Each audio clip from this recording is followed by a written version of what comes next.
Jadi judulnya ini adalah ya pendek judul pendeknya Supply Positioning Model ya. Judul pendeknya. Jadi judul panjangnya ya penerapan untuk perencanaan ataupun apapun lah ya apa secara detailnya. Namun intinya yang akan kita bahas adalah terkait supply positioning model. Nah, ini sebelum mulai saya disclaimer dulu ya ataupun ya aware terlebih dahulu ya untuk teman-teman semuanya Ibu sekalian. Jadi yang kita bahas ini ya bukan aturan pengadaan karena biasanya kan kalau dalam pengadaan kita bicaranya Perpres, Perlem atau Kepka ya gitu ya terkait aturan-aturan dalam apa kebijakan PBJP ya. Bukan pasal-pasal ya ataupun bahkan aturan ke daerah Kemendagri ataupun keuangan ya. Nah, tapi ini adalah apa ya best practice ya ataupun lebih ke keilmuan pengadaannya. Jadi ini diambil dari manajemen ya. Jadi nanti jangan bertanya pasal ataupun apa ada di mana ininya aturannya. Ya nanti ada satu bagian mungkin kita kaitkan dengan pasal-pasal awal ya. Tapi untuk praktis lainnya ya tentunya ini bukan pasal-pasal dalam Perpres tapi ini adalah pondasi justru adalah pondasi adalah latar belakang ataupun bisa menjadi pedoman acuan ya ketika kita tadi seperti yang sudah dijelaskan oleh Bu Karo, Bu Kabag dan eh, Ibu moderator tadi juga bahwasannya ini adalah menjadi landasan, menjadi penguat, menjadi justifikasi ketika kita akan menjalankan hal-hal yang ada dalam Perpres. Jadi untuk memilih cara kualifikasi, untuk memilih eh, pemasukan, sebelum ke pemasukan mungkin ini dulu apa cara pemilihannya ya. Kalau dalam e-purchasing, apakah mau minkom atau mau negosiasi, atau nanti negosiasinya bagaimana strateginya? Apa? Apakah tanda kutip keras gitu ya, lose apa atau win gitu ya? Atau apa? Atau kita harus be a good buyer, apa menjadi pembeli yang baik gitu kan? Atau bagaimana itu kan langkah-langkahnya? Nah itu menjadi apa?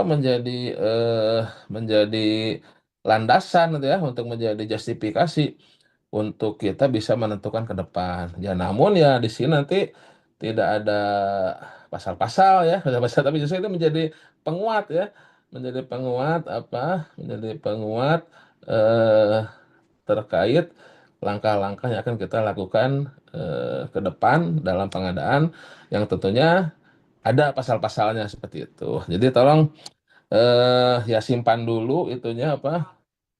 Simpan dulu pasal-pasalnya ya. Jadi ya eh, sebentar saya limatin dulu. Oke.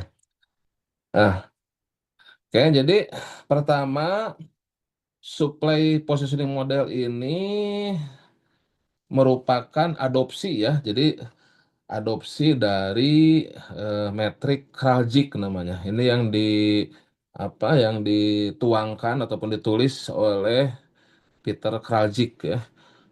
Ini kelahiran Slovenia, apa warga negara Belanda ya. Nah, dia menulis pada tahun 1983 di Harvard ya, di Harvard Business Review. Judulnya adalah Purchasing Must Become Supply Management. Nanti silahkan bisa di-download juga, ini sudah tersebar kok artikelnya, cuman beberapa belas halaman ya, tapi mendalam, dan kemudian dikembangkan tuh eh, oleh ya apa praktisi ataupun lembaga lembaga pelatihan internasional untuk pengadaan ya seperti CHIPS, Chamber apa Internal Procurement apa tuh yang dari Inggris tuh, dan ITC ya International Trade Center. Nah, itu menjadi supply positioning model. Tapi awalnya tuh dari sini, awalnya tuh dari metriknya Kraljic ini, metriknya Pak Kraljic ini. Jadi ini model ataupun alat untuk menganalisa ya. Nah, ini lebih ke perusahaan.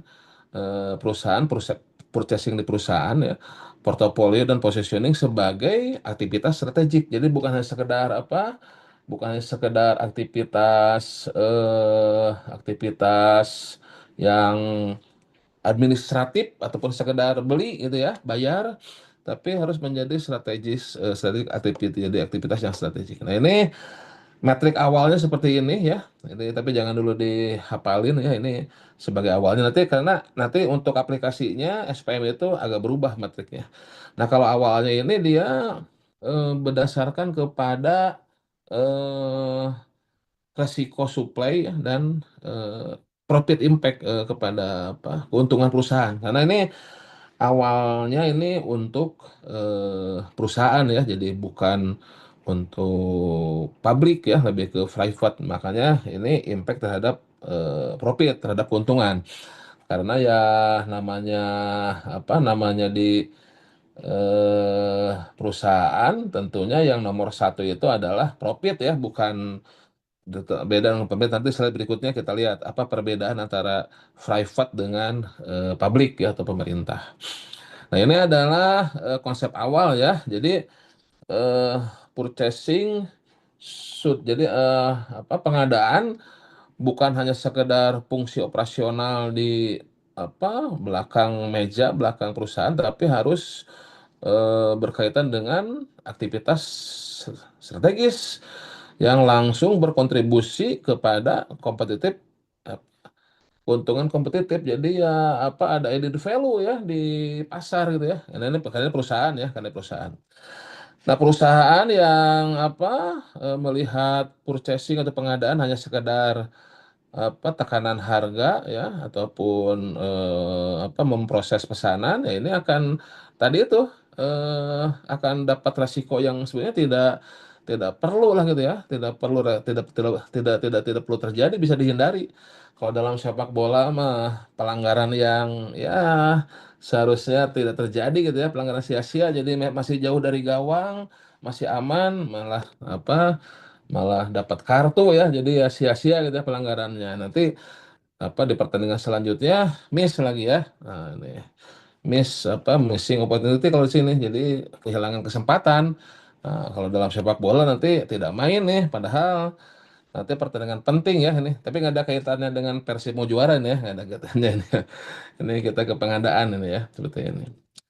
Ini ya sebagai landasan awal ya, landasan awal dari teori supply positioning model.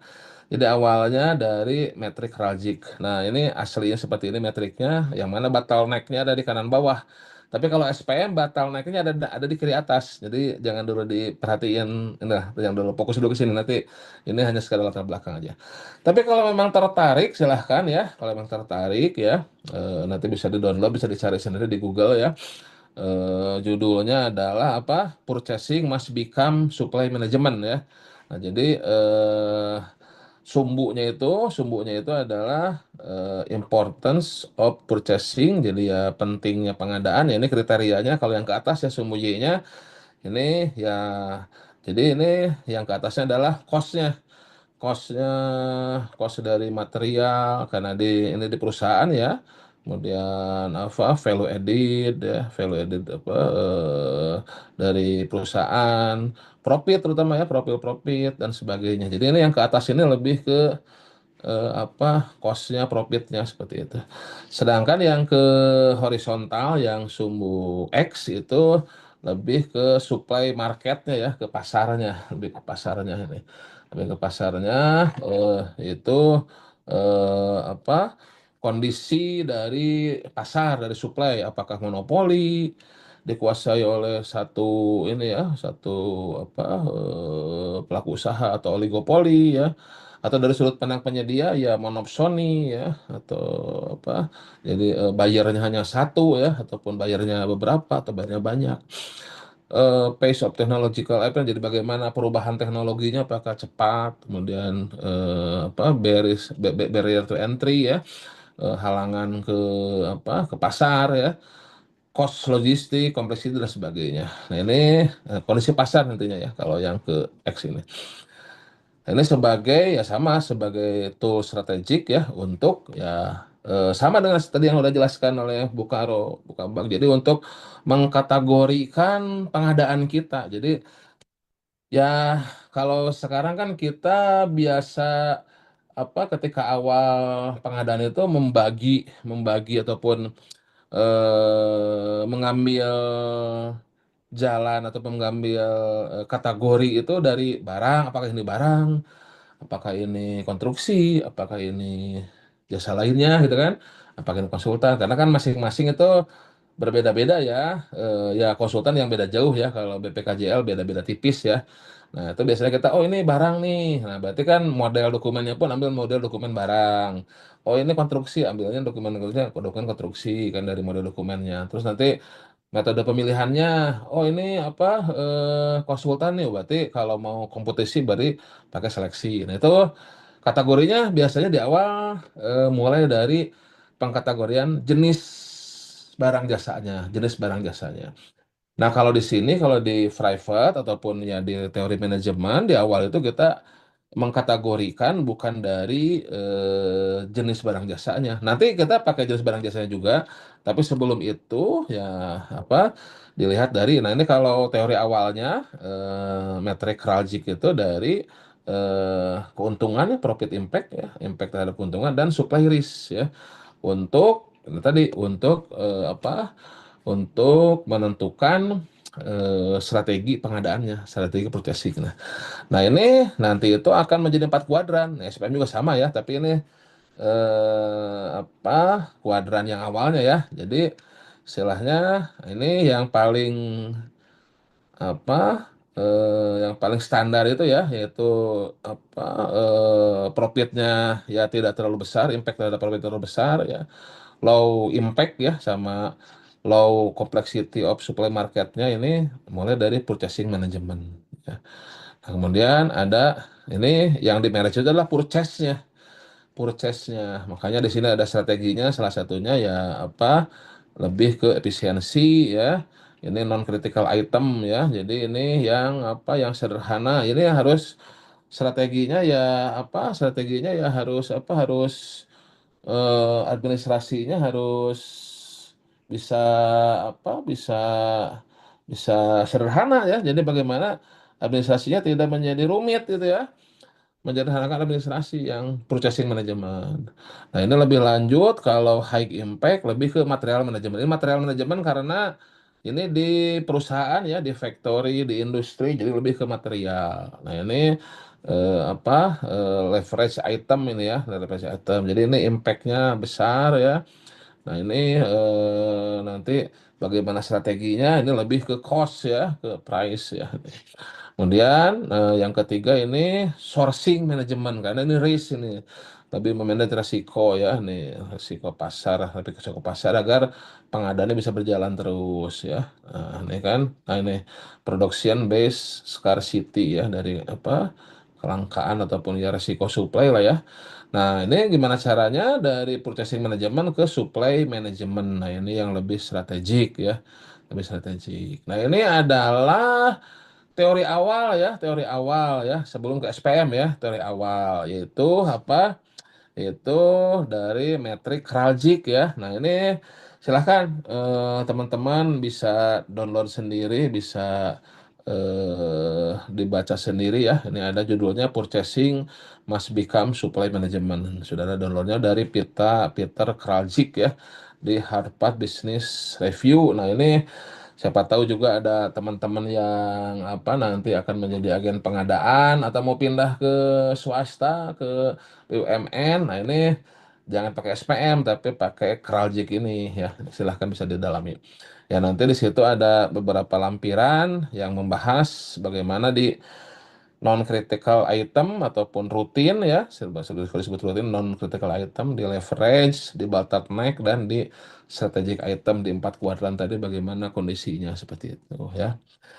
Nah, kemudian juga bagaimana strateginya, ya, tapi ini untuk perusahaan ya. Nah, untuk kita di pemerintah ini lebih ke private ya, industri atau private. Ya, bagaimana apa ketika apa strategi ketika melihat kondisi pasar ya, supplier strength-nya nih ya. Ini bagaimana ininya, bagaimana apa negosiasinya, bagaimana substitusi penggantinya dan sebagainya, logistiknya bagaimana. Nah, silakan ini apabila teman-teman akan mempelajari lebih lanjut terkait metrik Kraljic ataupun dasar dari supply positioning model ya.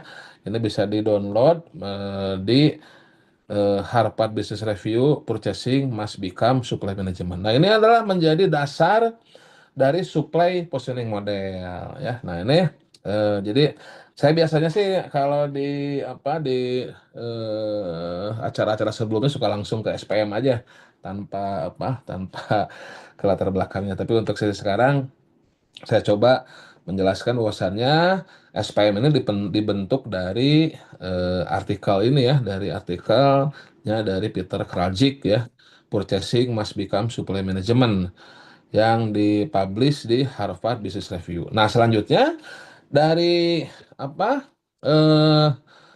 metrik Kraljic ini diadopsilah menjadi istilahnya SPM Supply Positioning Model oleh beberapa kutub dari apa namanya ya lembaga pelatihan ataupun yang concern terhadap pengadaan ya. Nah, salah satunya dari ITC ya di modul pelatihannya ya. Ini di modul satu ya. Tapi kalau yang bahas materi ini modul 3. Nah, ini yang modul satu ini ada terkait perbedaan antara private enterprise, public sector dan non-profit organization. Jadi, nah kalau tadi Peter Kraljic itu lebih membahas untuk sektor private, nah kemudian dari ITC dan CHIPS ya mengadopsi metrik tersebut untuk diaplikasikan di public sektor ataupun di apa sektor lainnya bukan hanya di private. Jadi dari apa modul satu di pelatihan SCM ITC. Ini teman-teman ahli pengadaan juga kalau mau lebih komprehensif mengikuti apa atau menguasai pengadaan bahasa pemerintah bisa juga mengikuti course ini short course di ITC ini ada yang kalau dulu penyelenggaranya di Prasetya Mulia sama saya lupa UGM atau mana tuh. Jadi ada dua tuh franchise-nya itu SCM ITC ya. Nah, itu ada 18 modul dulu tuh sekarang mungkin ada perubahan-perubahan tapi tidak terlalu signifikan mungkin perubahannya. Tapi kalau nggak salah 2000 berapa itu ada perubahan ada update ya. Tapi waktu saya dulu 2012-an itu ada 18 modul dibagi 3 sesi itu ya, masing-masing 6 modul itu, masing-masing 6 modul. Nah, silahkan itu di Jakarta ada di Prasetya Mulia di Cilandak. Tapi ini bukan promosi ini ya, Plasmul bukan ini ya. Berbagai pengalaman aja. Silahkan apabila Bapak Ibu ingin apa lebih menguasai terkait supply chain management. Nah, ini bisa apa eh, di Prasmul membuka kelas ITC itu ya. Itu 18 modul per modulnya ada dibagi 3 sesi. Per sesinya itu 6 modul gitu ya. Itu sekitar 2-3 bulan itu course-nya itu. Nanti ada ujiannya dan apa ada gelar apa SCM-nya itu apa sertifikasi SCM seperti itu. Nah, kembali ke laptop. Nah, ini di dalam modul pertama dari Supply Chain Management ITC itu apa procurement itu PS ini apa procurement ya and apa sourcing ini ya. Ini dibagi 3 sektor. Jadi ada private, kemudian ada public dan ada non profit. Nah, ini masing-masing apa sektor ini ya memiliki karakteristik yang berbeda ya. Kalau seperti private kan lebih tadi seperti yang dibahas oleh Peter Kraljic itu lebih ke profit ya. Nah, public sector itu lebih ke akuntabilitas ya. Dan non profit ini ya lebih ke yang memberikan dananya ya, yang apa pendonornya biasanya ya kalau non profit. Nah, detailnya ini di slide berikutnya nah ini. Nah, ini. Nah, jadi kalau untuk private ini kontrolnya ada di individual atau enterprises. Kalau public di government ya non profit individual organisasi yang biasanya yang memiliki apa yang memiliki dari organisasi tersebut kalau NGO ya non profit. Nah, yang paling penting adalah ini. Nah, ini apa yang menjadi landasan ataupun adopsi ya, adopsi ataupun apa ya sedikit perubahan dari matrik Krajik ke SPM. Nah, ini kita apa melihat tujuan dari frame goal dari di publik ini pengadaan di publik yaitu ada efektif efisien, efektif efisien ya. Kemudian akuntabilitas ke publik ya, akuntabilitas ke publik seperti itu ya. Nah, dari sini eh, matrik Krajik itu di apa ibaratnya mah dimodifikasi lah di apa sedikit diadopsi ya menjadi supply positioning model ya.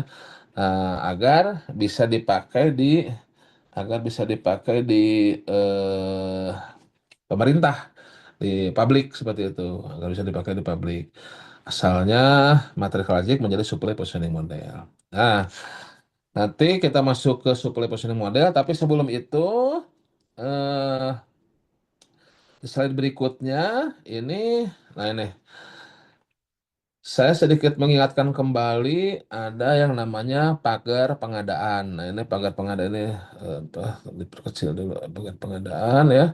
Nah ini ya selain pengingat juga ya pagar pengadaan ini ya tadi konteksnya apa nih? Konteksnya apa dengan SPM ya nanti itu ya. Ya pagar ini konteksnya ya sebetulnya kita mengarahnya ke sini ke pagar pengadaan yaitu pasal 4, 5, 6 dan 7 pada Perpres 16 tahun 2018. Jadi dalam artian kalau ditanya apa hubungannya nih antara supply positioning model dengan aturan pengadaan kita? Ya di sini hubungannya yaitu di pagar pengadaan yaitu di mana kita melakukan pengadaan barang jasa pemerintah itu apa diatur ada tujuan, ada kebijakan, prinsip dan etika. Nah, dengan penerapan SPM ini ya kita bisa menguatkan ataupun bisa mencapai tujuan pengadaan kita. Yang paling utama adalah tentunya value for the money ya. Tercapainya tepat kualitas, tepat kuantitas, tepat waktu gitu kan, tepat apa layanan, tepat penyedia dan tepat harga. Nah, ini ya untuk mencapai tujuan ini yang utama tadi ya selain tujuan yang lain ada kata kunci PDN, TKDN, apa pengadaan berkelanjutan dan sebagainya. Namun ya untuk mencapai tujuan utama tadi tepat ya tepat kebutuhan lah sesuai dengan kebutuhan ini kita bisa mencapainya dengan perencanaan yang baik. Perencanaan yang baik itulah ya salah satu toolsnya adalah dengan menggunakan supply positioning model yang akan kita bahas selanjutnya. Itu.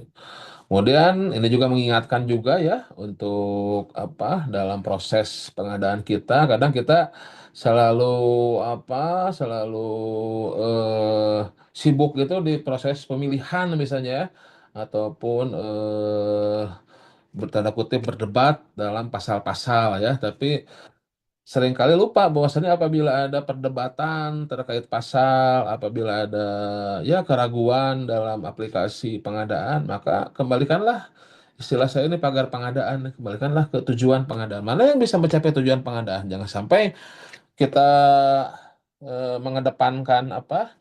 Mengedepankan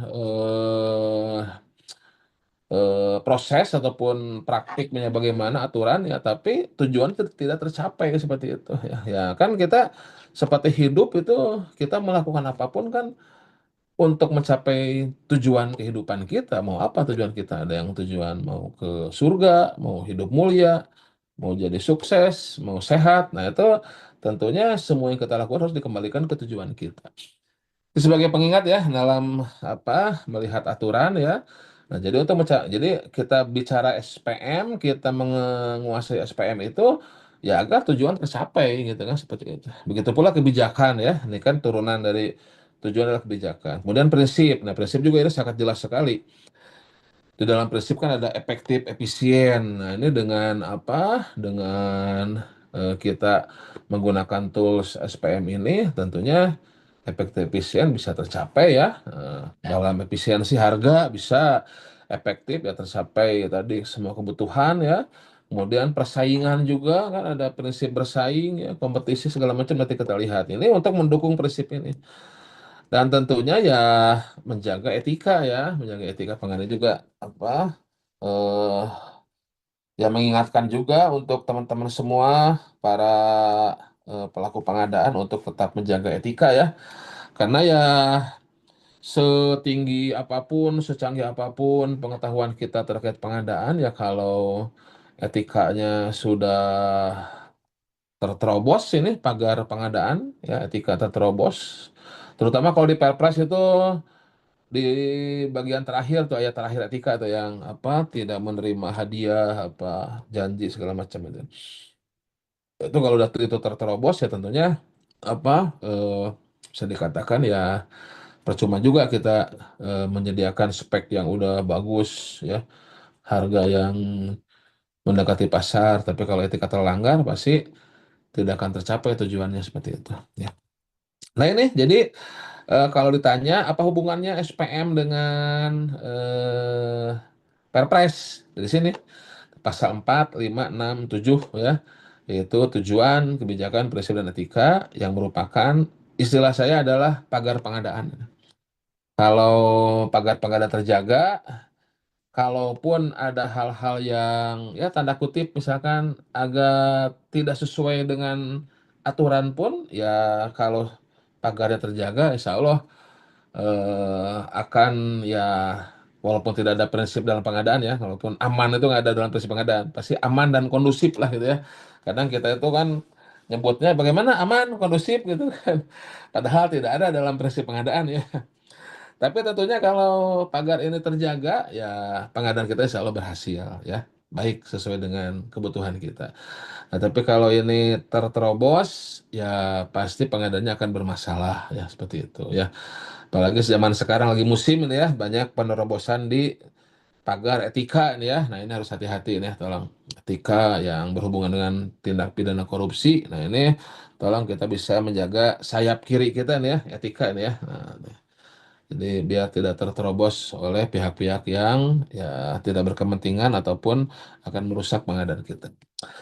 Nah ini selain ini pagar pengadaan sebagai pengingat dan juga ya sebagai jembatan antara konsep supply positioning model yang akan kita bahas dengan aturan pengadaan kita. Oke, mudah-mudahan apa ya sudah bisa dimengerti bahwasannya ya tadi juga sudah dijelaskan oleh Bu Karo Bu Kabag ya bahwasannya ini memang walaupun ini Kementerian Hukum ya, nah ini tapi yang kita bahas adalah dasar dari hukum pengadaan seperti itu atau aturan pengadaan. Oke. Nah, itu sebagai awalan ini ya, sebagai awalan, sebagai penguat, sebagai latar belakang. Nah, sekarang barulah kita masuk ke supply positioning model ya, yang merupakan adopsi dari metrik Kraljic ini ya. Nah, ini metrik Kraljic. Nah, kalau di metrik Kraljic kan bottleneck-nya ini di sebelah kanan bawah saya bilang ya. Nah, tapi ini kalau di supply positioning model bottleneck jadi sumbunya ditukar ini dan agak sedikit dirubah sumbunya untuk supply positioning model. Nah, kita mulai dari sumbunya ya. Jadi dari apa? Kalau supply positioning model yang merupakan adopsi dari matrik Kraljic, nah ini sumbunya adalah resiko terhadap organisasi. Jadi bukan resiko terhadap apa, terhadap profit ya, tapi resiko terhadap organisasi. Dalam artian eh, kalau apa, kalau pengadaan ini gagal lah, itu simpelnya resikonya bagaimana nih? Apakah masih bisa berjalan atau tidak terhadap organisasi besar atau kecil? Ya, nanti kita lihat. Kemudian sumbu yang bawahnya ini adalah nilai pengadaan, ekspenditurnya. Nanti kita jelaskan ya, ini nilai pengadaannya dari mana nih? Kita bisa membagi dua kuadran ini. Ya, jadi dari nilai paketnya lah sederhananya dari nilai paketnya.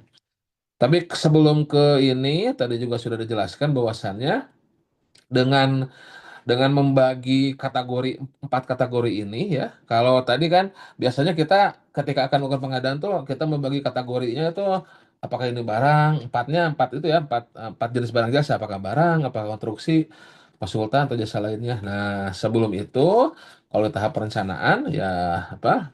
Kita bagi dulu atau kita tentukan dulu pengadaan kita tuh masuk ke kategori mana nih? Apakah termasuk ke rutin atau non critical item ya? Apakah rutin? Ini rutin itu berarti resikonya rendah. Resikonya rendah rutin itu.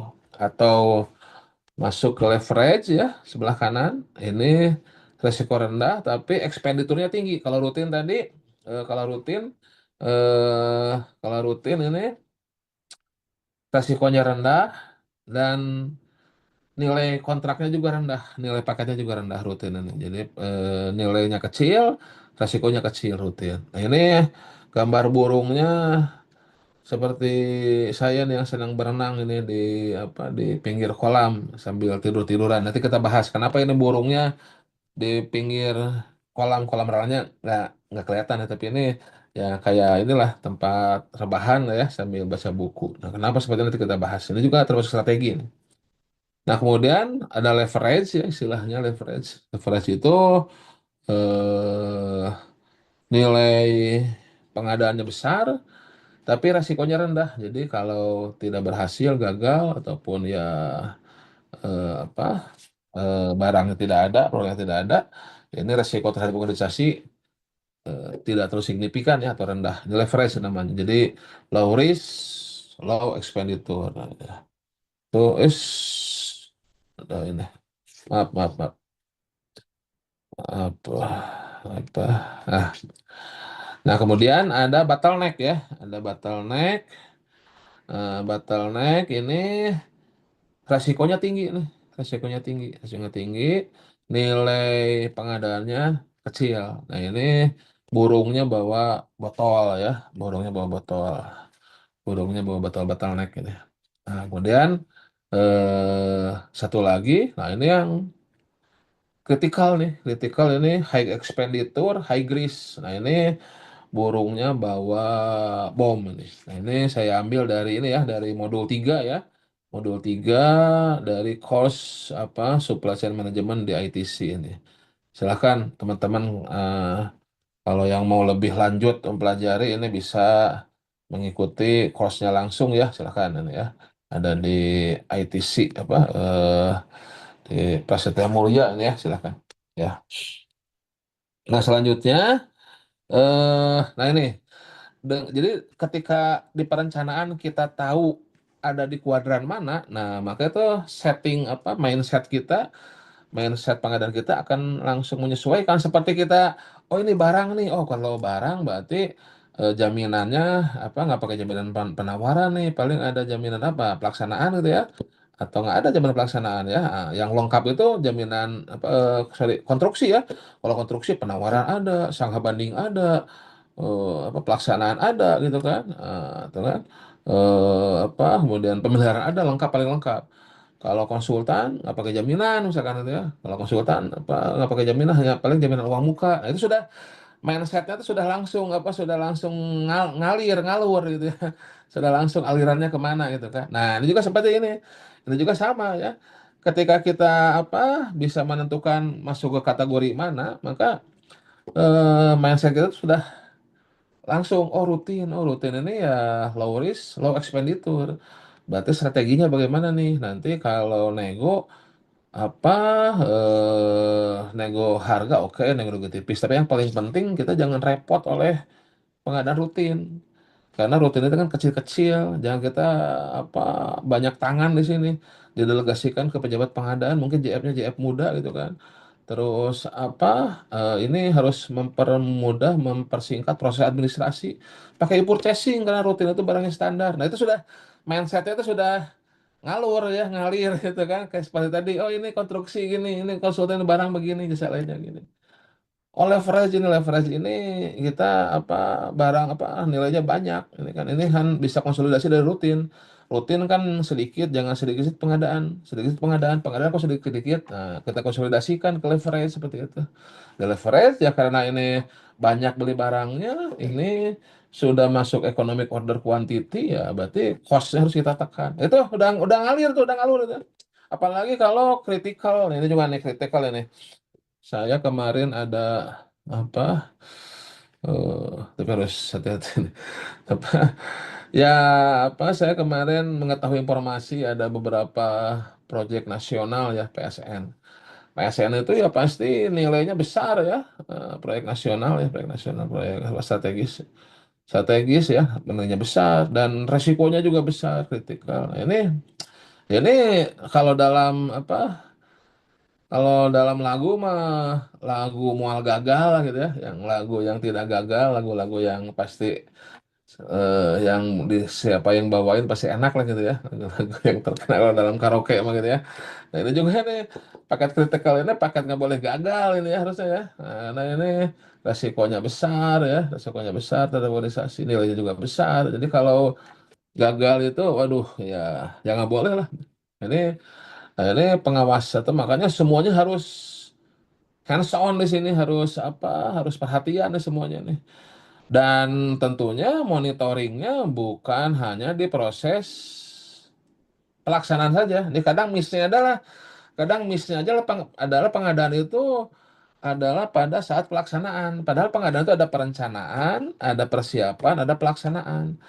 Nah, seringkali point of view pengadaan itu di pelaksanaannya. Kapan? Jadi kapan nih pengadaannya? Jadi maksudnya kapan tendernya gitu kan? Atau kapan eksekusinya gitu? Kapan kapan kontraknya? Padahal pengadaan itu kan dari perencanaan. Nah, seringkali ini kan yang apa? Ya sebetulnya bukan hanya proyek strategis ya, banyak pekerjaan-pekerjaan yang harusnya direncanakan dari awal tahun. Ini mulai pengadaannya itu disebut mulai bulan Juni misalkan itu ya, pertengahan. Ini kan bulan Mei nih. Nah, padahal padahal apa pekerjaannya butuh beberapa bulan. Padahal ini proyek strategis, padahal ini kompleksitasnya tinggi. Tentunya Juni itu pelaksanaannya, Juni itu pelaksanaan tendernya, pelaksanaan pemilihannya. Nah, seringkali ini Juni itu apa eh, oke dilaksanakan, tapi perencanaannya belum matang, perencanaannya belum belum belum siap, belum ke persiapannya. Nah, sehingga apa? Sehingga selalu itu terburu-buru, selalu diburu-buru waktu. Padahal kan untuk perencanaan itu ya harus dengan tenang ya, harus ya cukuplah waktunya untuk menyiapkan spesifikasinya, harga perkiraannya, ya mulai dari kebutuhannya tentunya. Nah, ini seringkali kita menyebutkan bahwasannya oh ini pengadaannya cukup tuh mulai dari bulan Juni gitu kan. Nah, sekarang bulan Mei kan kebetulan sebentar lagi udah mau Juni nih. Nah, tapi ini paket-paket yang strategis disebutkan mulainya itu bulan Juni gitu kan. Nah, apakah sudah siap perencanaannya gitu kan? Nah, tuh. Apakah sudah siap perencanaannya? Nah, ini yang kadang menjadi apa? Menjadi masalah gitu ya. Nah, harusnya ketika kritikal ya tentunya pelaksanaan pengadaannya itu ya bukan lagi di pertengahan tahun tapi ya di triwulan awal itu dan semuanya harus hands on itu di critical ini yang apa high risk dan high expenditure gitu gambarannya. Jadi ya ini ketika kita sudah bisa mendeploy ke dalam supply positioning model ya metrik supply positioning model kita bisa membuat skala prioritas ini kan mana yang menjadi prioritas awal, prioritas yang paling tinggi ya untuk waktu, untuk biaya, untuk pikiran ya. Kemudian untuk administrasinya gitu kan. Dan nanti bagaimana kita berstrategi tadi metode pemilihannya apa kira-kira ini yang paling pas. Tapi ini tidak menjadi suatu keharusan ya, suatu mandatori ini apa bisa bergerak ya, fleksibel menyesuaikan semuanya. Intinya ya kembali ke pagar pengadaan tadi ya. Apa metode pemilihan penyediaannya, metode kualifikasinya. Kita butuh penyedia yang bagaimana?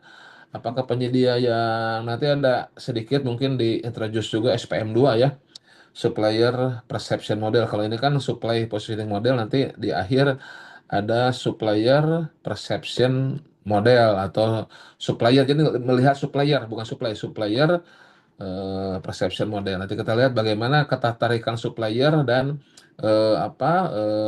melihat kita tuh bagaimana. Jadi di sini juga nanti SPM bisa direlatekan dengan SPM 2 dengan supplier perception model, preference atau ada yang nyebut juga preference model. Jadi bagaimana supplier melihat kita, bagaimana penyedia melihat kita, apakah tertarik ke pemerintah atau bagaimana. Nah, ini termasuk juga strateginya kita mencari supplier yang bagaimana nih, apakah supplier yang core, yang betul-betul tertarik, yang betul-betul apa kontraknya sudah banyak dengan kita, atau yang marginal, yang ya yang belum apa, yang tidak terlalu tertarik, atau yang bagaimana kita lihat seperti itu ya.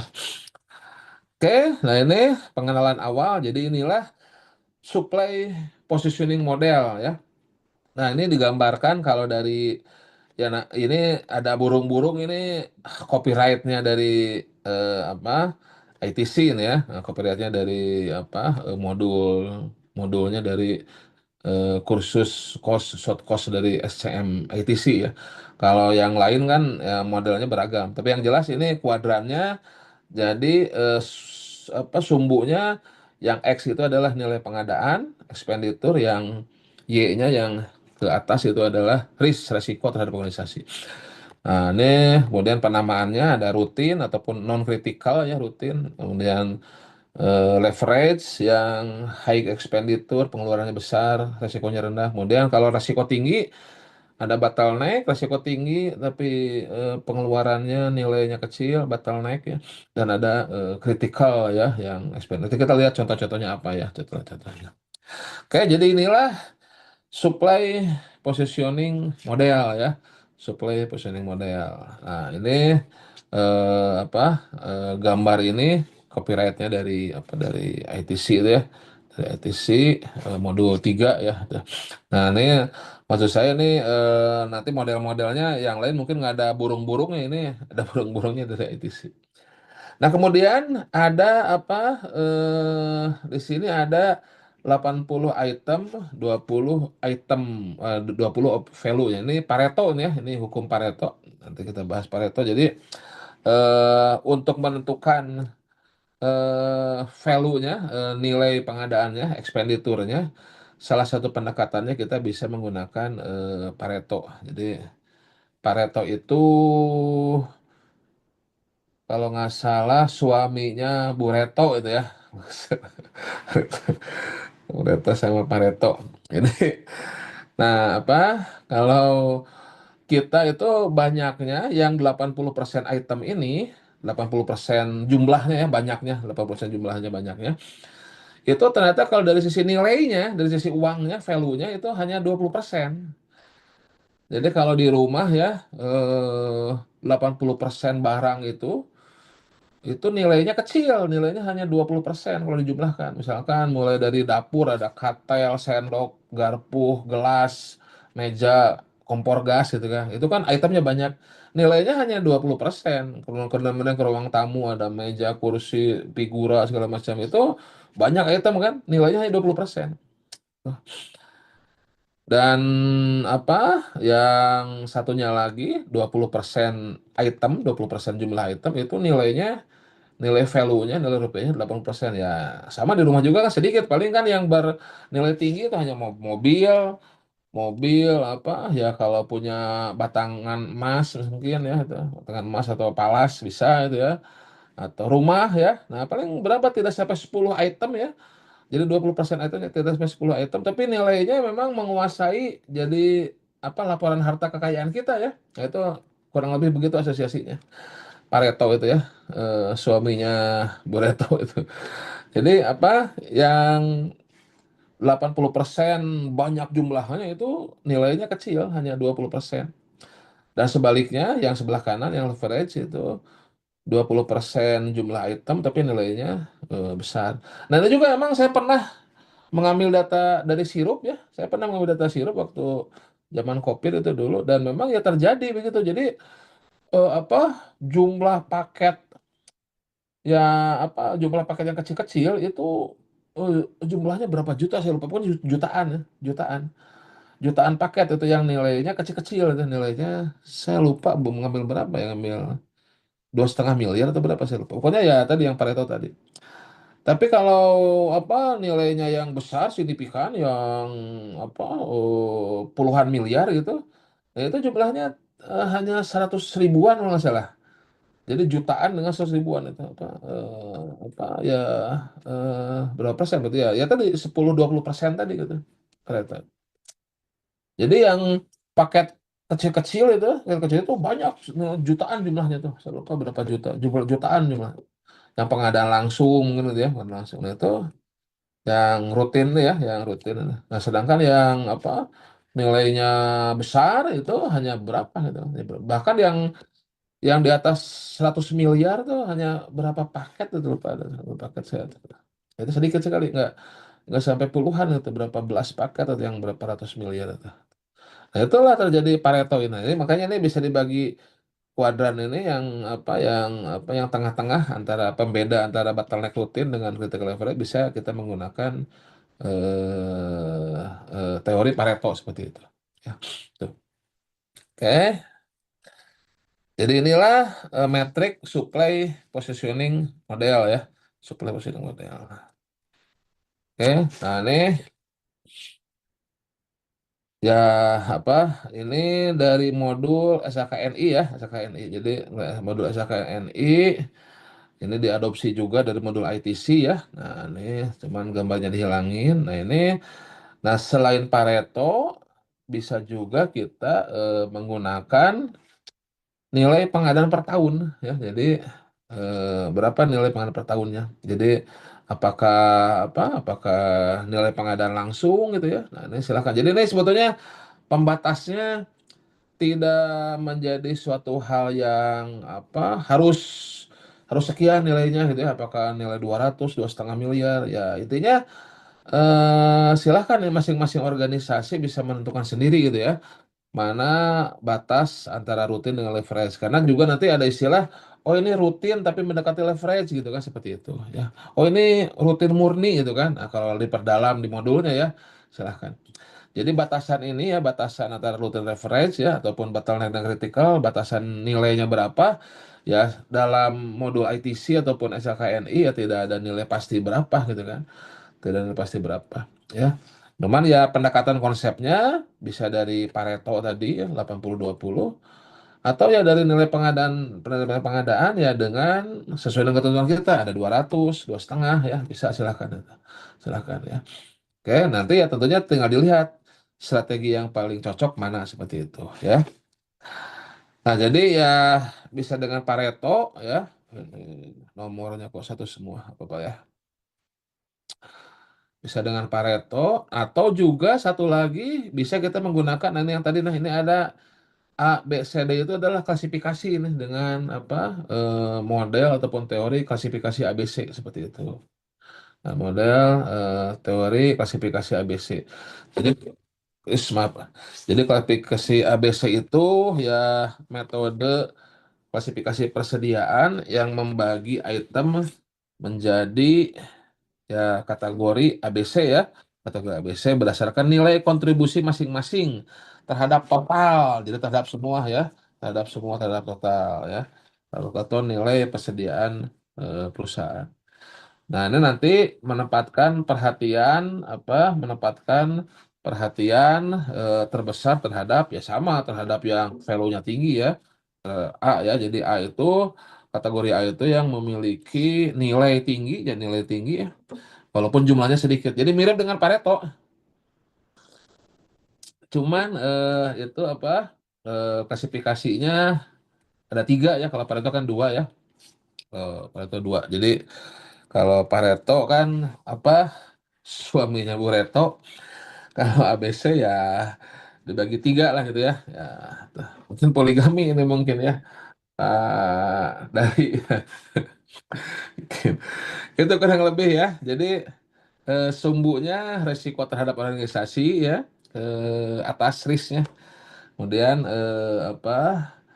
sumbu X-nya itu adalah eh, nilai pengadaan. Nah, ini bisa berdasarkan Pagu atau HPS ya, bisa berdasarkan Pareto ya, klasifikasi ABC atau di BUMN, BUMD ya bisa aja merupakan kajian mereka. Oh, saya mau batasnya begini nih karena misalkan apa hasil dari telahan spend analisis 3 tahun terakhir ternyata ya apa bahan habis pakai ataupun yang bergeraknya cepat itu ada nilai di 500 juta misalkan atau 1 miliar. Nah, saya berarti batasnya di 1 miliar aja deh gitu kan misalkan untuk apa untuk batas antara rutin dengan leverage itu. Dan gitu teman-teman semuanya sekalian jadi ya batasan antara rutin dengan leverage itu memang tidak ada ketentuan pasti ya tadi bisa ya nanti menyesuaikannya silahkan bisa dengan Pareto bisa dengan klasifikasi ABC atau hasil kajian juga itu kan silahkan seperti itu ya. Nah kemudian ini adalah inventarisir eh, karakteristik dari masing-masing kuadran kita mulai explore ya masing-masing kuadran pertama rutin. Nah rutin ini eh, low risk ya resikonya rendah ya rutin di bawah kan ya. Kemudian jumlah pembeliannya juga rendah, jumlah pembeliannya juga rendah ya rutin, jumlah pembeliannya rendah. Nah, kemudian rutin ini jenis barang jasanya standar, pasti standar umum karena ya resiko rendah biasanya barangnya juga standar ya, barangnya standar resiko rendah ya. Ya seperti ATK gitu ya.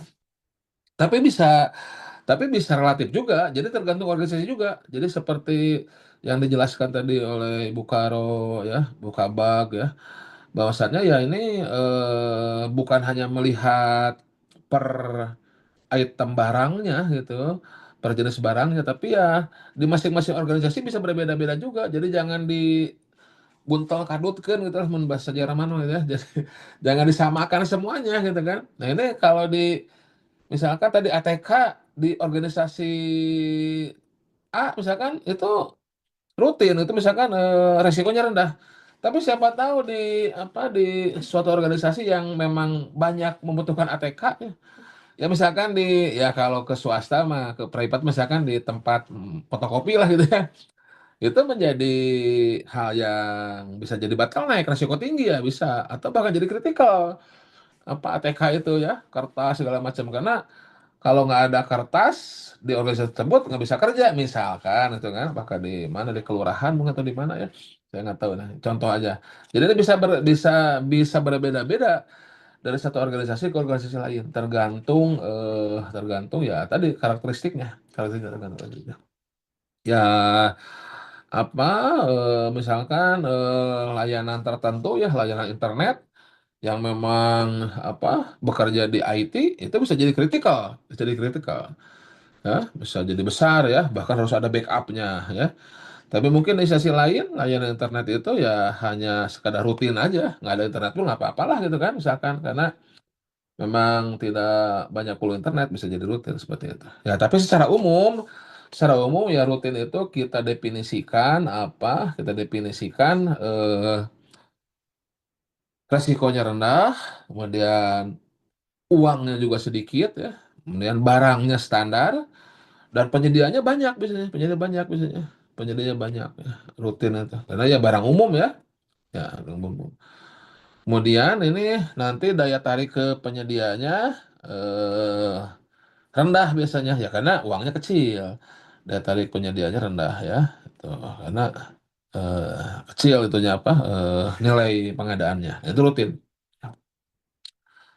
kemudian kalau kita lihat leverage ini eh resikonya masih rendah, masih di bawah. Resikonya masih rendah, masih low risk ya resikonya.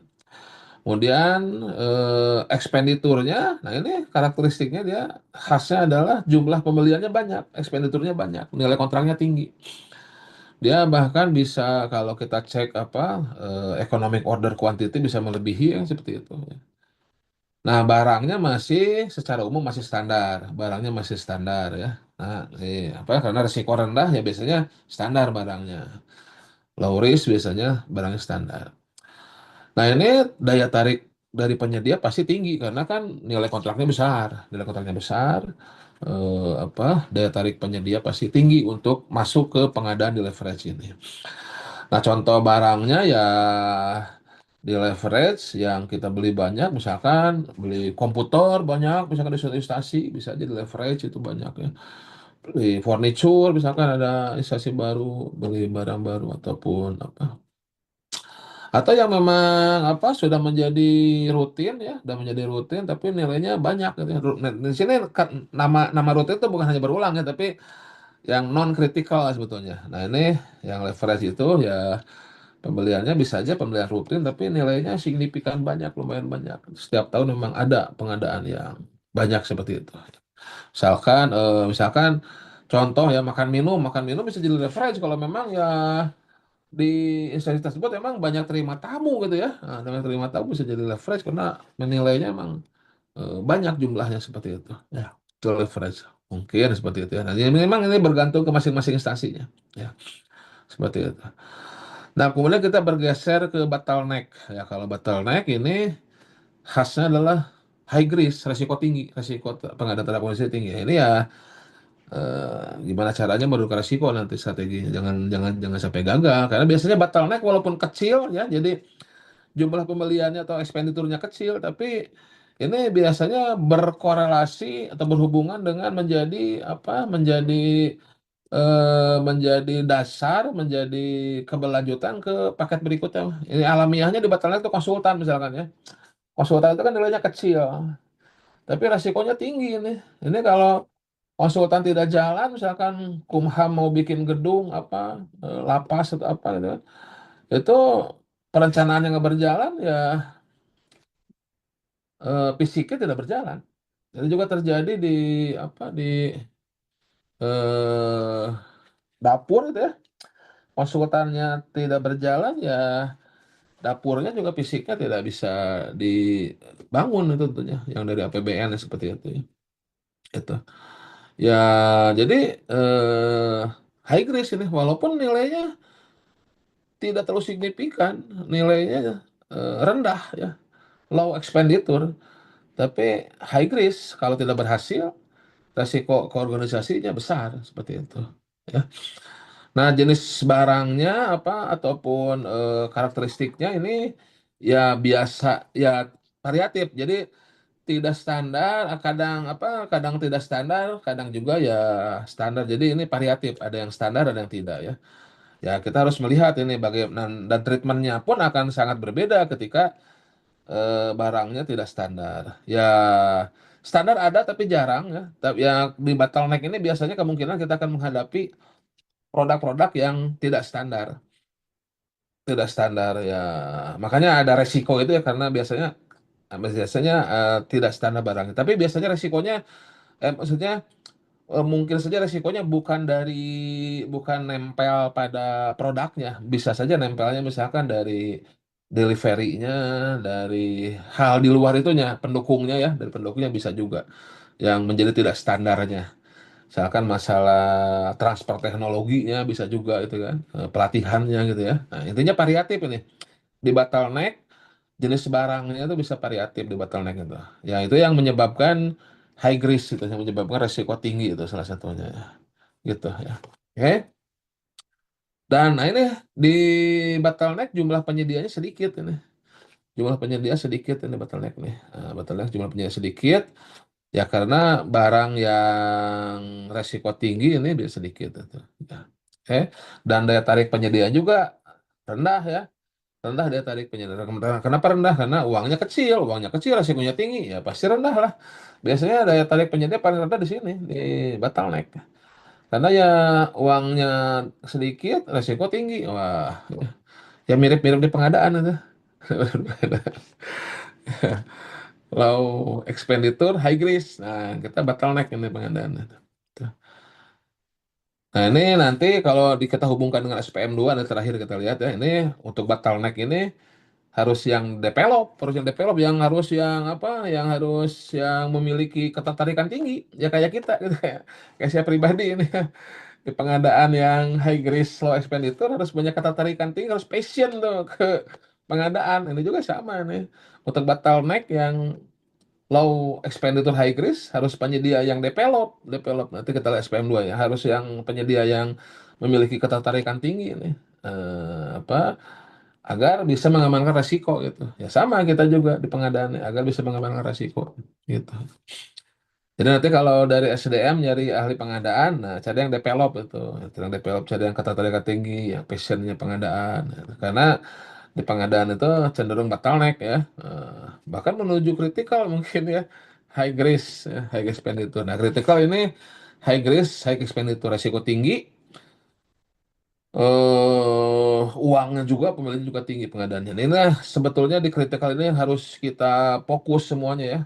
KPA, ya PA, KPA, apa PPK, CF ataupun apa PP, Pokja semuanya, user juga harus harus apa? Harus fokus hands on di kritikal ini. Karena ini kritikal ya high risk, high expenditure. Jumlah penyedia sedikit, ya tapi sedikit tapi oh niatnya daya tariknya tuh tinggi tuh, daya tarik penyedia tinggi. Jadi apa nih biasanya berantem para raksasa kalau ada berapa ini gajah berantem nanti pelanduk mati di tengah-tengah. Tergantung siapa yang menjadi pelanduknya ya. Nah ini apa daya tarik penyedia tinggi tapi sedikit penyedianya, sedikit penyedianya tapi yang besar-besar ini. Oke. Nah ini harus menjadi perhatian semuanya di sini sebetulnya di kritikal ini nih, di kritikal. Nah, ini yang, nah makanya dengan tahu begini, nah ini sebagai awalan ya, kita bisa mulai berstrategi. Ah, ini rutin nih, rutin mah ya apa? Rutin mah ya ini harus bisa nyantuy dong gitu kan. Ya, ini bahasa simpelnya dulu ya, nanti kita lihat yang detailnya ya. Yang rutin ini kasihin aja ke JF muda lah, JF pertama gitu kan, pengadaan langsungnya. Pakai purchasing karena ya alamiahnya produk di katalog tuh rutin yang standar pakai purchasing. Tinggal klik-klik selesai. Ini harus apa? Harus lepas tangan ya, harus lepas tangan ini. Harus lepas tangan, harus bisa nyantui. Nah, ini harus di apa? Bisa semi rebahan ya. Nah, ini administrasinya harus ringkas, negosiasinya harus memangkas administrasi ya, mempermudah administrasi. Cari pelaku usaha yang responsif, yang ditelepon ibaratnya datang barangnya, yang pembayarannya bisa di belakang. Ya ini rutin ini. Ya, nyantuy lah gitu ya rutin itu. Nah, ini simpelnya begitu ketika kita oh ini barangnya rutin nih, udah nih gimana caranya? Strategi seperti itu. Ini gampangannya ya. Nanti kita lihat detailnya di bawah. Nah, kalau leverage, nah ini leverage kan high expenditure. Nah, ini harus nah ini negosiasi itu kalau pakai purchasing ya negosiasi leverage cocok nih kalau apa negosiasinya ya. Negosiasinya harus pakai leverage. Tapi ya apa sebelum negosiasi Minkom kalau bisa menjadi pengganti negosiasi ya silakan itu apa bisa kita pakai ya Minkom ya untuk kenapa karena level itu strateginya memperoleh harga yang murah gitu ya. Harga yang murah ya makanya hati-hati juga menyebutkan statement kita bukan mencari harga yang murah ya tergantung strateginya tergantung kuadrannya kalau leverage ya kita cari harga yang paling itu yang paling baik ya paling murah gitu ya costnya kita reduce keuntungannya kita potong karena sudah economic order quantity seperti itu kurang lebih ya. Ya jadi tidak bisa disamaratakan kita harus nyari harga termurah tidak bisa disamaratakan juga oh kita bukan mencari harga termurah tapi harga enggak. Ya kita harus melihat ini gimana karakteristiknya seperti itu. Ya, jadi tidak bisa sembarangan kita nyebutin mencari harga termurah, tidak bisa juga sembarangan kita menyebutkan kita bukan mencari harga termurah. Ya ini situasinya bagaimana? Ya, ya kalau di leverage tentunya ya kita harus mencari seefisien mungkin harganya ini seperti itu. Leverage. Begitu. Nah ini ya bahkan kalau di leverage ya kalau Minkom belum efisien ya kita nego lagi bisa di leverage itu. Itu ya. Nah kalau bottleneck ini strategi secara umumnya ya bagaimana menurunkan resiko ya, bagaimana menurunkan resiko. Mana itu kalau ada oh ini nih menurunkan resiko, menurunkan resiko nih, nah menurunkan resiko nih, menurunkan resiko nih, ya. Ya. Sama kritikal juga menurunkan resiko seperti ini. Ya contohnya kalau di bottleneck misalkan pengadaan kesehatan ya obat alat kesehatan, nah ini gimana caranya resiko pasokan itu. Jadi kalau bottleneck ya harga nego tipis kalau dalam negosiasi ya. Harga tuh cukup nego tipis, tapi yang kita nego itu bagaimana pasokan itu agar aman sampai ke tujuan ke kita gitu. Nah itu gambaran umum ya, gambaran umum strategi umum nanti kita ada detailnya. Setelah ini kita detailnya. Gambaran umum seperti itu. Jadi dengan kita tahu ada di posisi mana pengadaan kita, kebutuhan kita, kita sudah alur alirannya itu sudah terbayang bagaimana strateginya, tidak menyamaratakan semua, tidak harus sibuk di rutin ya, karena di sini rutin harus nyantui, jangan sampai pengadaan yang non kritikal yang kecil-kecil itu jadi meriuhkan, jadi apa, membuat sibuk gitu. Makanya nih kalau bicara Pemda ya, bicara Pemda ya, PPK rutin itu apakah cocok dijabat oleh apa, oleh PAKPA? Ya mungkin ya silahkan dipikirkan lagi, atau ya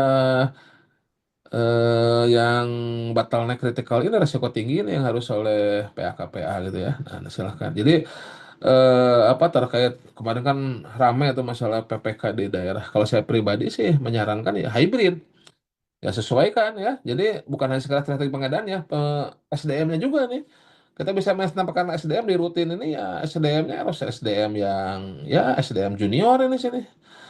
Itu kan. Nah, tapi yang bottleneck ini harus ya sudah ada perhatian khusus ini, apalagi yang kritikal. Kritikal ya ini semuanya fokus seperti itu. Gitu. Nah, leverage ini ya silahkan menyesuaikan karena ini barangnya banyak. Gitu kan. Ini harus harganya harus bagus ini.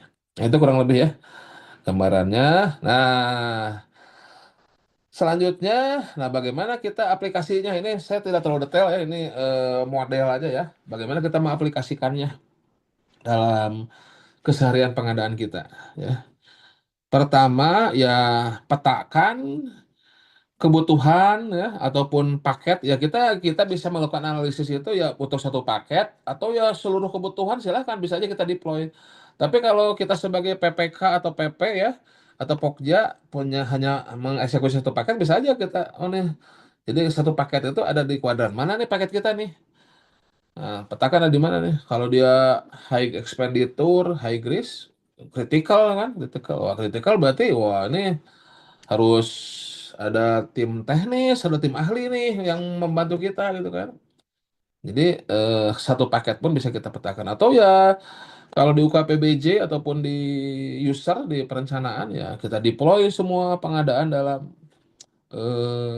empat kuadran ini. Jadi bisa terlihat ada di mana saja paket-paket kita. Nah ini kalau contoh di modul ITC misalkan ini contoh kebutuhan di pabrik radio ya, ini karena untuk perusahaan ya. Nah, ini ada apa, conference room hire, penyewaan ruang, baut baut apa, skrup ya, nut and bolts, cleaning ya, supply, nah supply casing, transistor. Nah, ini ada di non critical rutin ya. Kemudian yang di leverage-nya ada casing, pulps, welding material. Nah ini banyak, ini kan berarti banyak butuh tapi low risk ya, ternyata welding material ternyata low risk tapi high expenditure banyak nih. Pulps itu apa ya, ini ya, apa pulps itu ya? Oh bukan motor, motor lain lah ya, motor lain lagi.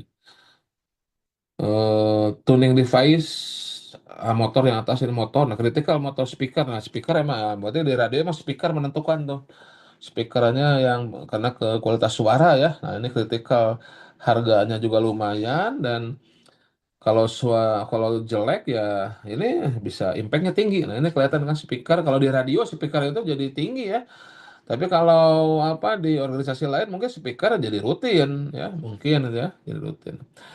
Micropulps ini tuh apa menjadi eh, kebutuhan yang bottleneck juga karena resikonya tinggi. Oke, nah ini contoh di apa? Contoh di pabrik radio katanya, di pabrik radio ya. Pabrik radio contohnya seperti itu. Oke, nah kemudian eh nah dari situ kita petakan prioritasnya nih dengan apa? Dengan apa nih garis-garis putus-putus ini. Putus-putus ini Kita petakan apakah termasuk high ya, apakah termasuk high, eh, medium, moderat ya, ya sedang lah gitu, atau low, low atau rendah, rendah ya, atau ya bisa diabaikan. Nah, ini, nah dari sini kita bisa melihat kan, bisa melihat mana yang menjadi prioritas paling tinggi gitu kan. Ya tentunya yang tadi yang kritikal ini, yang kritikal ini yang paling tinggi ini, yang speaker ya, eh, yang speaker motor ya. Nah ini harus apa? Harus menjadi prioritas utama nih, high nih, high. Kemudian yang moderat ada katup ya, katup, pups ini. Itu yang dipais sama apa, katup kecil, nah sama welding material. Nah ini moderat. Nah ini nilainya besar nih welding material. Kemudian yang low sama bisa diabaikan, diabaikan ya, tapi tetap jalan ya, nah, tetap jalan. Nah jadi kita bisa tahu mana yang prioritas tinggi, mana yang moderat ya, sedang ya, dan mana yang low seperti itu ya. Nah, tadi ketika kita sudah mengetahui posisi pengadaan kita ada di mana, ya langsung kita aware, secara umum kita aware ini strategi umumnya apa nih, ya kan? Kalau di rutin, ya strategi umumnya salah satu strategi yang paling utama adalah dengan konsolidasi ya, menaikkan nilai kalau di rutin. Jadi sedikit-sedikit pengadaan, sedikit-sedikit pengadaan, pengadaan kok sedikit-sedikit ya kita konsolidasikan agar menjadi leverage. Itu kalau strategi umum ya, karena pasar sempurna, pasar ideal itu ya ada di leverage, ada di leverage ya, ada leverage seperti itu. Nah, kalau bottleneck ya itu bagaimana caranya kita menurunkan resiko ya. Bagaimana caranya kita menurunkan resiko. Jadi strategi umumnya di bottleneck adalah menurunkan resiko. Oke. Kemudian kritikal juga sama ya. Tentu itu eh, menurunkan resiko. Dan ya mencari penyedia yang core, kritikalnya harus menjadi perhatian bersama ya. Nah, ini strategi umumnya ya, strategi umum seperti ini. Jadi ketika kita sudah tahu ada di posisi di mana, kebutuhan kita pada kuadran mana, ya apa, strategi umum seperti ini. Nah, tinggal kita lihat nih. Nah, ini masing-masing strateginya bagaimana. Nah, tadi ini meningkatkan nilai pengadaan ya dari rutin ke dari non critical ke leverage. Konsolidasi intinya ya, mengelompokkan permintaan pemakaian yang sama menjadi satu kota pengadaan, menggabungkan permintaan dari beberapa unit ya di ya beberapa seksi sama komputer semuanya kita satukan gitu ya. Bisa konsolidasi baik secara instansi atau secara nasional. Kemudian menurunkan risiko, nah spesifikasi yang berbeda-beda ini bisa distandarisasi ya. Kemudian mencari sumber penyedia baru atau suplai cadangan, supplier ganda gitu ya. Seperti tadi di jasa internet kan, bukan hanya bukan hanya penyedia utamanya, tapi ada satu penyedia cadangannya yang ketika vendornya off, yang cadangannya yang bisa on ya. Mampu meningkatkan kemampuan menyedia dalam pasokan ya, kemampuan penyedia dalam mengontrol pasokan. Kemudian bantu supplier mempertahankan supply ya biar aman seperti itu ya. Itu kemudian nah ini pastikan resiko itu bisa termitigasi di dalam klausul kontrak ya, klausul kontrak gitu ya. Gitu ya teman-teman semuanya. Nah ini mudah-mudahan bisa. Waduh ini begini ya agak naik ini. Oh, harusnya saya ke atas ya. Nah, kita sekarang lihat per masing-masing ini ya, per masing-masing per masing-masing kuadran ya. Per masing-masing kuadran, strategi per masing-masing kuadran. Pertama untuk non kritikal atau rutin ya, yang digambarkan dengan burung yang rebahan ini ya. Nah, ini karakteristiknya tadi sudah dijelaskan ya, nilai rendah, barang standar, barang tersedia banyak ya, kemudian resiko juga rendah, penyedia juga banyak ya. Nah, ini nanti kita lihat di SPM 2, tipe penyedia yang cocoknya adalah tipe penyedia yang marginal ya dan develop ya. Nanti kita lihat SPM 2 terakhir ya. Nah, bagaimana metode pemilihan penyediaannya nih strateginya? Tapi ini tidak bukan wajib ya, bukan fix ya, ini bisa bergerak ya. Coba ini secara umum ataupun secara apa namanya ya secara pendekatan teoritis ya. Ya ini untuk yang low risk, low expenditure ya sederhanakan administrasi, sederhanakan proses ya dengan e-purchasing. Baik itu minkom ataupun ya negosiasi. Dan bahkan ya nomor satunya pilihan bisa negosiasi. Kenapa? Ini apa butuh apa? Kenapa prefer ke negosiasi? Ya karena ya untuk yang rutin ini kan biasanya butuh cepat ya, butuh mudah ya gitu tuh. Ya kalau kira-kira Minkom itu malah lama ya, malah tidak mempercepat administrasi ya kita gunakan negosiasi silahkan. Tapi tetap ya tolong jaga pagar pengadaan tadi ya. Tapi kalau konteksnya negosiasinya seperti video TikTok saya yang viral itu terkait negosiasinya di luar sistem itu lain lagi ceritanya ya. Negosiasi di luar sistem dulu baru masukkan ke sistem itu ya cara yang salah gitu ya. Tetap jaga pagar pengadaannya. Ya sebetulnya mau minkom negosiasi itu masing-masing ada kegunaannya ya. Ya kita utamakan minkom ya. Tapi kalau di dalam etalasenya tidak ada kompetisi, kompetisinya berkurang dan kita butuh cepat, kita butuh lebih efisien, bisa aja kita pakai negosiasi silahkan ya. Tapi hasilnya ya harus menunjukkan bahwasannya emang efisien seperti itu ya. Kemudian pengadaan langsung karena nilainya kecil ya, penunjukan langsung kalau nilai tertentu ya, atau PBJ dikecualikan ya untuk seperti hotel gitu ya dikecualikan ya itu silahkan. Nah, negosiasinya bukan pada resiko ya, tapi pada proses administrasi, penyimpanan, pembayaran dan kemudahan lainnya. Jadi lebih ke fokus pada penyederhanaan proses seperti itu. Ya kalau untuk kontrak ya bisa segala macam kontrak ya, semuanya bisa. Tahun tunggal ya, bagus aja tunggal ya. Kemudian prosesnya ya, ini prosesnya sederhana proses e-procurement. Nah, pakai KKP ya, kategori pemerintah dan konsolidasi ya kalau bisa konsolidasikan. Penyimpanan ya jangan di kita tapi di penyedia ya, di kita di pembeli sedikit penyimpanannya seperti itu. Nah, ini adalah kategori yang lebih detail dari rutin. Jadi ya rutin itu ya sederhanakan proses. Non critical itu sederhana proses. Ya ya apa jangan sampai kita terlalu banyak perhatian di sini itu kita lebih memperhatikan yang kritikal tadi atau yang bottleneck yang ke atas gitu kan.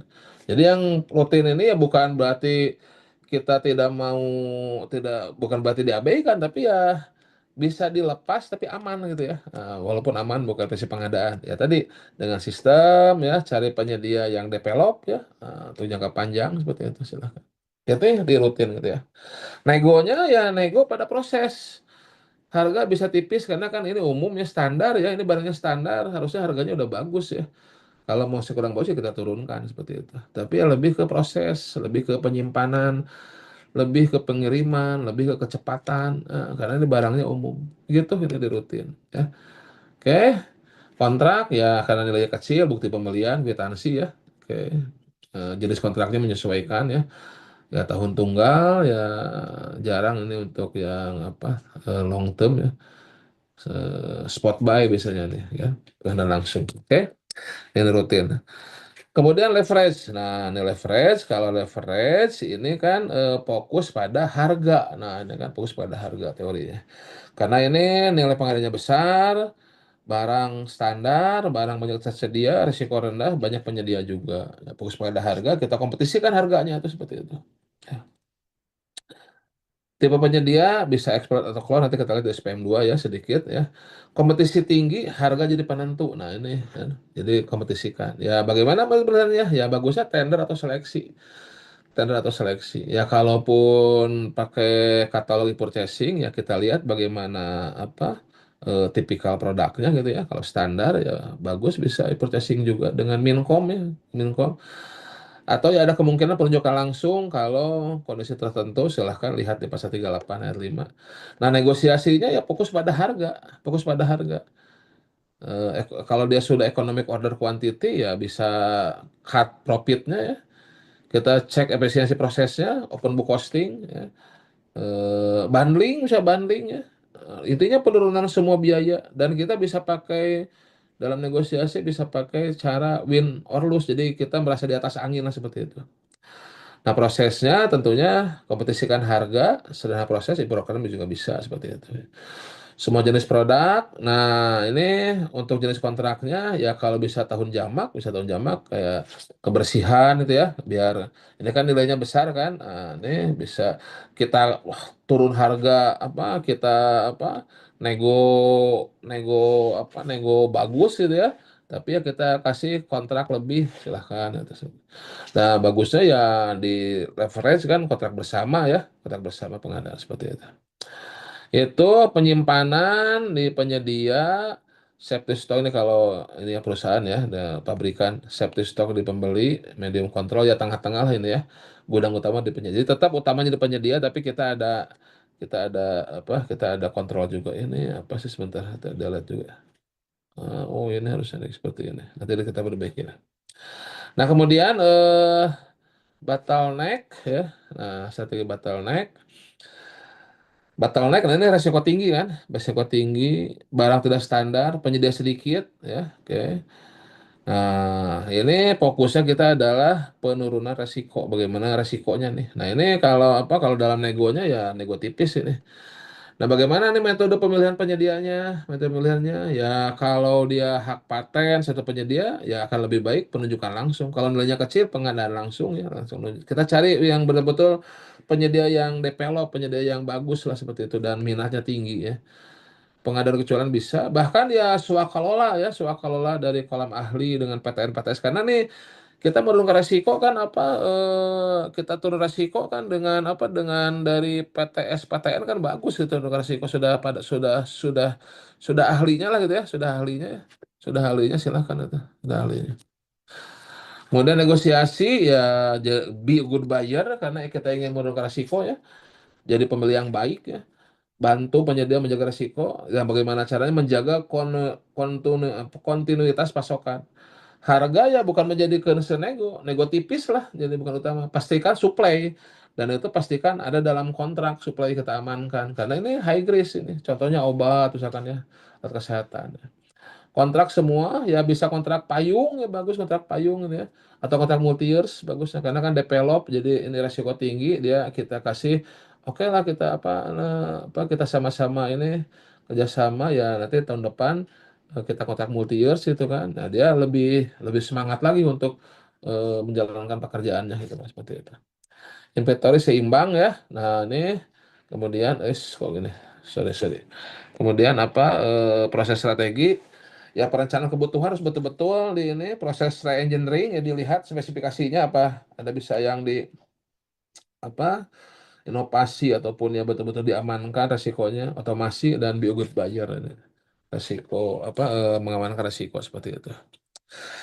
Nah yang paling utama adalah ini sampai jam 11 ya Mbak Intan ya waktunya sedikit lagi Iya, deh betul. ya sedikit lagi bisa sedikit sedikit lagi deh oke kita selesaikan. Nah, yang paling utama adalah di kritikal nih, teman-teman semuanya tolong bisa fokus di sini. Jadi tadi masing-masing kan di non kritikal rutin kita bisa apa ya harus bisa nyantui lah ya, bukan berarti kita mengabaikan, tapi diatur gimana caranya dengan apa dengan apa junior procurement officer dengan sistem otomasi ya penyedia yang responsif itu kita bisa tanda kutip tadi lepas tangan lah gitu ya terjaga. Kemudian juga di leverage ya dan di bottleneck ada strategi tertentunya. Nah, tapi sebetulnya yang harus betul-betul fokus perhatian kita semua adalah yang di critical ini kan nilainya tinggi, resikonya tinggi, barang tidak standar ya, barang bisa bisa tidak ada di pasar gitu ya, bisa belum tersedia ya. Penyedia juga sedikit. Nah, ini kita harus bisa mencari penyedia yang core ini ya. Kompetisinya ya bisa jadi rendah ya dan penjadi spesialis seperti itu. Fokus pada pembangunan hubungan jangka panjang. Ya intinya ya fokus pada penurunan resiko dan keberhasilan pekerjaan seperti itu. Metode pemilihan bahkan direkomendasikan ya kalau cuma satu-satunya penyedia ya penunjukan langsung seperti itu, penunjukan langsung dengan prakualifikasi ya. Swakalola dengan sesi teknis ahli ya itu. Ya tentunya ya tender yang nggak tercatat tender harusnya bisa juga tender ya dengan tender. Tapi tender ya tadi prakualifikasi tentunya karena ini apa rekomendasinya ya, karena ini ya memang apa kompleksitasnya dan apa kerjaannya ya bukan standar ya, seperti itu barangnya. Kemudian kontraknya ya bisa semuanya ya, bahkan ya kalau memungkinkan kontrak tahun jamak ya bisa konsolidasi juga beberapa PPK ya. Kemudian ya tentunya ini perencanaannya harus betul-betul maksimal. Makanya tadi di awal ya untuk paket-paket yang strategis seperti ini, kritikal seperti ini ya kita itu berhitung bukan hanya pelaksanaan pengadaannya, pelaksanaan tendernya, tapi perencanaannya itu harus selesai kapan gitu yang menjadi apa namanya milestone-nya itu titik kritisnya.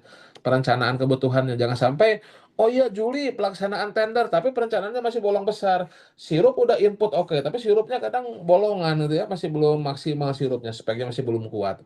Nah, bahkan perencanaannya harus ada apa proses value engineering. Jadi ada dari spek awal itu diteliti kembali apakah sudah tepat belum metodologinya, ada apa efisiensinya, apakah ada inovasi segala macam. Ya, ini harus dimaksimalkan ini spesifikasinya.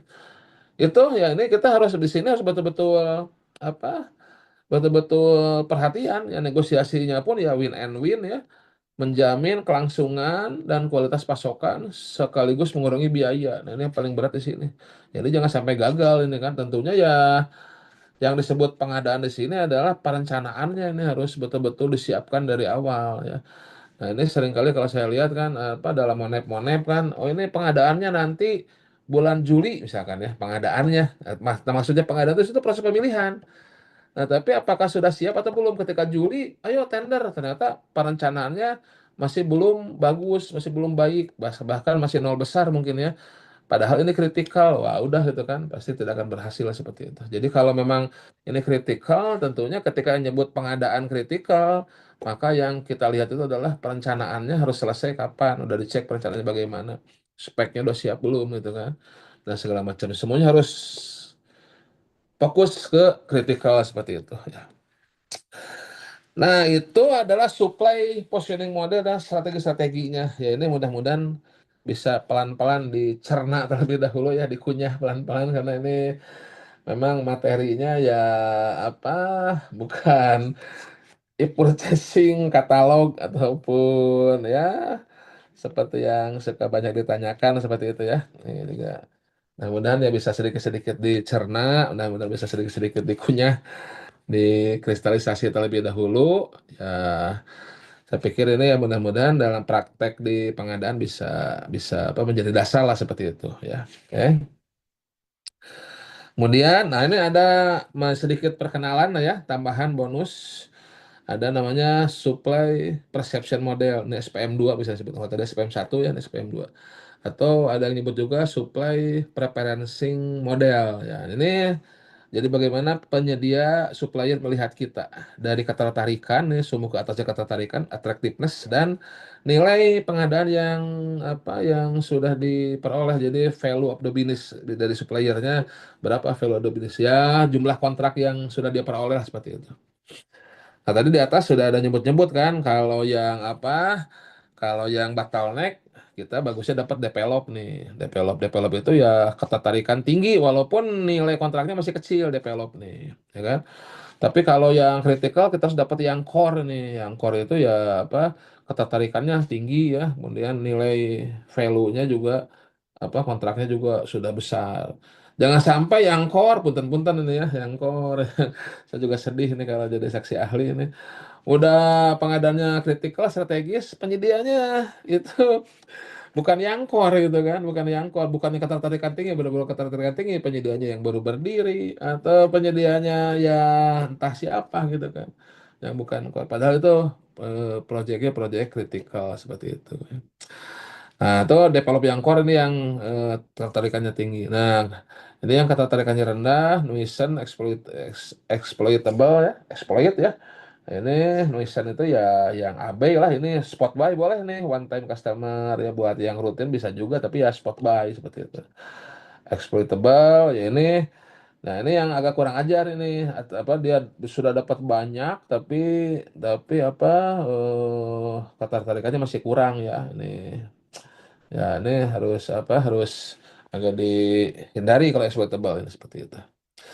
Nah, ini juga nanti bisa diperhitungkan. Nah, sehingga apa? Nah, ini contohnya ya, ini kalau kita hubungkan antara tadi supply positioning model dengan supplier perception model, ya untuk rutin itu ya kalau tersedianya yang marginal ya pakai spot purchase itu ya beli langsung aja gitu ya. Tapi kalau yang develop kita bisa kasih long term relation. Nah, ini konteksnya yang rutin ini develop yang long term relation ini ya kayak kita miara si kukut ya gitu ya. Si kukut. Ya bisa aja ini kenapa kita penyediaannya ke itu lagi. Ya kita pingin long term ya karena ini penyedia develop ini. Develop dapatnya dari mana? Lihat dari kinerjanya, kinerja penyediaannya.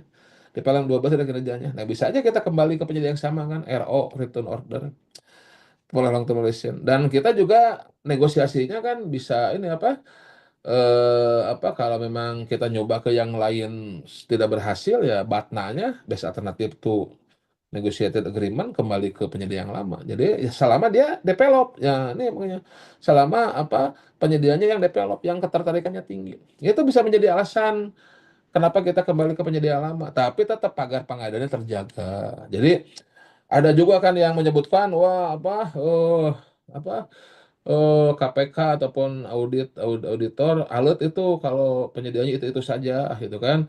Ada yang protes gitu ya. Ya penyediaannya itu saja ya itu jadi alert tapi bukan berarti memang itu sudah pasti ada pelanggaran terhadap pagar pengadaan atau terjadi korupsi lah terjadi fraud. Ya kita lihat kalau kita memang itu penyediaannya develop dan kita sudah melakukan negosiasi ke penyedia yang lain dan dia menjadi batnanya best alternative to negotiated agreement jadi opsi terakhir dan harus kembali lagi ke yang lama ya nggak masalah pakai long term untuk yang rutin ini dasarnya ini tapi kita bukan fraud bukan menerima kickback bukan emang seperti ini kenyataannya begitu jadi ada dasarnya kita bicara apa kita melakukan sesuatu hal itu ada dasarnya baik dari sisi aturan ataupun dari sisi keilmuannya. Nah, kemudian untuk leverage ya. Nah, ini kalau exploit itu kan yang agak kurang ajar nih tanda kutip ya. Ya spot purchase aja sekali beli. Tapi kalau yang core oke pakai fixed relation, pakai kontrak lump sum gitu seperti itu. Nah, kalau bottleneck cocoknya cari yang develop dengan long term relation ya, yang develop yang memang tertarik ke kita dengan long term. Yang kritikal tentunya ya ini harus betul-betul cari yang core, cari yang tertarik dan memang apa nilai kontraknya besar ya bisa ya saling bekerja sama gimana caranya untuk mengamankan risiko dan mengamankan harga gitu, dari pengadaan kita gitu Bapak sekalian ya pada akhirnya ya organisasi pengadaan dapat melakukan analisa menghubungkan antara kebutuhan kondisi pasar ketersediaan penyedia sebelum menentukan tadi jenis barang jasanya, menentukan model pemilihan, serta sama dengan kontrak ya. Nah ini dari awal ketika kita sudah tahu kondisi posisi kita dengan tools SPM 1 yang tadi sudah cukup dijelaskan ya, SPM 2 ya ini hanya sekedar pengalaman apa pengenalan aja dengan SPM 2 ya. Ini mudah-mudahan ya kita cerna sedikit-sedikit ya, mudah-mudahan apa bisa ya perdebatan kita bukan hanya di pemilihan. Kalau sekarang kan kita ributnya itu negosiasi Minkom apa SBU apa gitu ya. Sebetulnya ya dengan apa dengan kita memahami dasar-dasar ini sebetulnya ya tinggal kembalikan ke pagar pengadaan tadi tujuan ya prinsip ya, efektif efisien kayak menentukan metode purchasing atau bukan kan ke pasal 50 kan itu ada pengecualiannya kembalikan ke efektif efisien. Nah, untuk melihat efektif efisien itu ya salah satunya adalah kita dengan melihat bagaimana supply positioning model ini salah satu toolsnya.